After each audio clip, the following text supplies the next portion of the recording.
இருமான்கள் பேசும்போது மொழியேதம்மா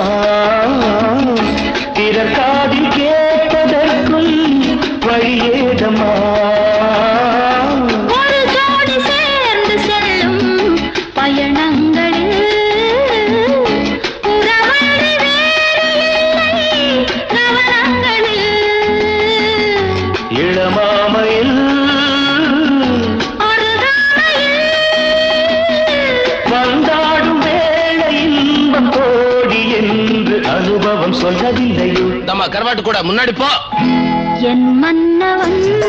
காதலன் என்னை பார்த்ததும் ஓராயிரம்